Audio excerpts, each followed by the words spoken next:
Good morning, everyone. Thank you for coming out today. Glad to be here at the MTA. Once again, had a chance to thank the members of the board and the public for their participation in ensuring that we offer the very best, safest service to all New Yorkers. And I'm joined by Janno Lieber here, who's taking a quick break from his board meeting, so we'll make it quick so we can get back to the business at hand, but I'll be happy to take a couple questions. All right, Newton Jones back there. Yes, on topic or off topic, does that matter? I always prefer on. Well, if we may, Governor, there have been reports that you're using SUNY campuses for migrants. Can you confirm that, and can you also tell us which locations are being used? I can confirm that, as I've said for a number of days and weeks, that we are looking at all state assets to help ameliorate the problem that is at a crisis level here in the city of New York. So yes, SUNY campuses are part of the inventory of what we're looking at, as well as, closed facilities, closed psychiatric centers, large parks, parking lots. So, as soon as we've done all of our due diligence and make sure that locations are appropriate, we'll be happy to share that with the public. Specifically SUNY Stony Brook, Governor? We're looking at many SUNY campuses right now. And again, there's a sense of urgency, so we'll be announcing very soon an offering to the mayor which sites. We have to make sure that they'll work, the timing works, the students are gone, and then we'll be able to talk to the mayor and his team about what use they want to have.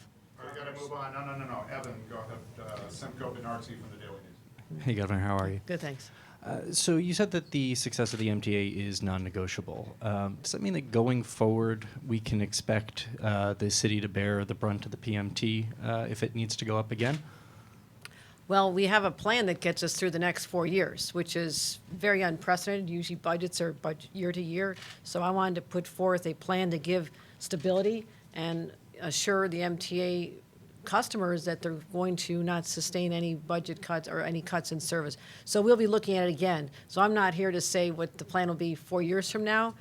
Again, we'll be looking at all sources. I didn't even mention the $300 million that the state of New York is putting into this. So it's $300 million from the state. It is $400 million in savings. It is assistance from the city with the paratransit. It is also the payroll mobility tax. So it would be too premature to say now what the plan 4 years from now will be. All right, Andrew Siff right here, WNBC. Two quick questions. Mayor Adams has asked that a court lift the right to shelter. Do you support the city in that effort? Is the state joining that attempt? I'll simply say that right now we're dealing with very complicated legal issues, and we'll see how it unfolds in the courts. And then on Penn Station, you made a comment that this has to be resolved. This week, Borough President Mark Levine embraced essentially this Pat Foy compromise of keeping Penn Station where it is, getting rid of the theater, and building a new entrance on 8th Avenue. Do you support that idea, and might that unlock the logjam? I would say that's one of many ideas that are being considered, but it is not exclusive. We're going to be involving the community and making sure that we make not just the building beautiful, but also smart use of the land around there, given that the Vornado side of the equation is not panning out at this time, so we need to adapt. And so I'm working closely with Janno Lieber and our team to figure out the right answer. So we're not prepared to announce what it is right now, other than that we are taking this very seriously. Time is of the essence. I want to get a plan, but there is no plan right now at this moment that we're embracing and saying that's it. Right straight in front of you, Danielle Dunn there from Politica. Danielle. Oh, you know what, my question was asked, so. Very good. Let's go to Dave Colon down there next to you. Hey, Governor. You mentioned that it's Janno's job to convince Phil Murphy that congestion pricing is a good idea. That does seem something like that's more your job, so No. I guess I'd be curious what your plan is to kind of finally convince him that this is happening and that it should happen and that it will benefit New Jerseyans and New Yorkers and even Connecticutians up there. I think you misunderstood my sense of humor. Clearly, I'm in conversations with the governor. We've spoken about it. I understand their dissatisfaction. They have weighed in on this. So no, it is clearly governor to governor. I was just teasing, which I guess is a little foreign with the press corps here. So I will cease from attempting any humor next time I'm speaking to the press.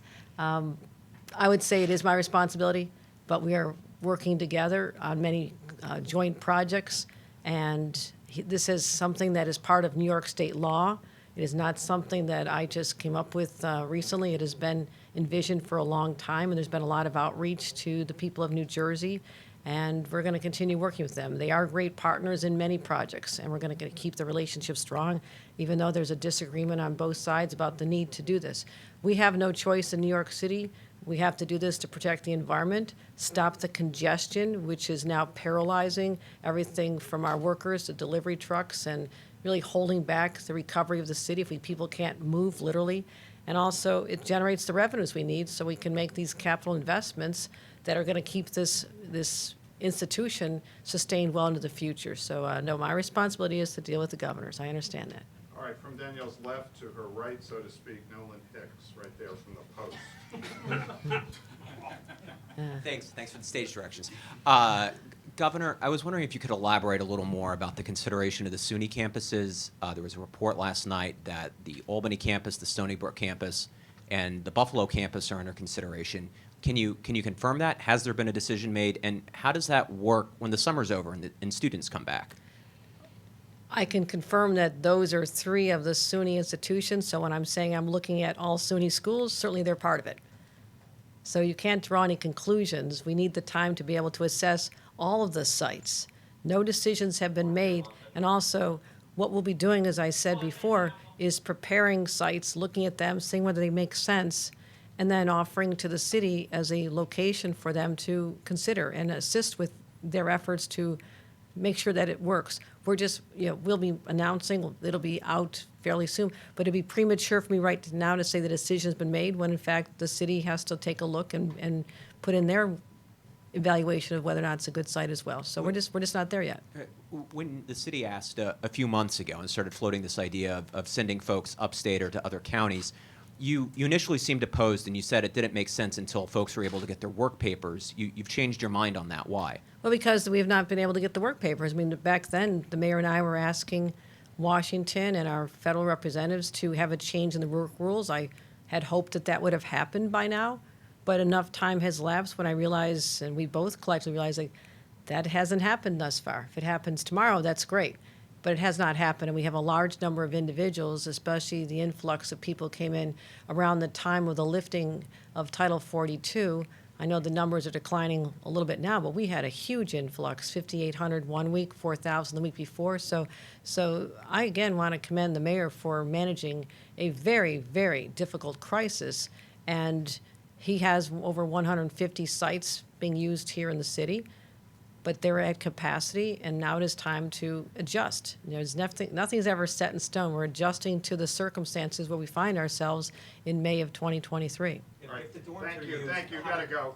Thank you, everybody. I can Thank assume. you. Jan will be back with you Okay, later today. all right. Thank you, Governor.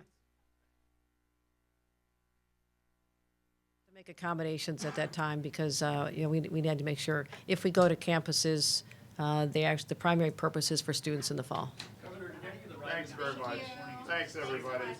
Appreciate it. No, none of them raised that to me, and actually it was a very congenial conversation. Everybody on the train just telling about where they're going to work and their stories and all. So no, I didn't experience that today, but we're aware that there's an anxiety. We understand that. It's something we take seriously, and why we wanted to make sure we're putting cameras on the trains. We have more police officers, and announcements came on that there's police officers on the train, and people said that makes them feel better, and we knew that would be one of the effects, as well as making sure we have care for individuals who need help. So we're not done yet. We started a process.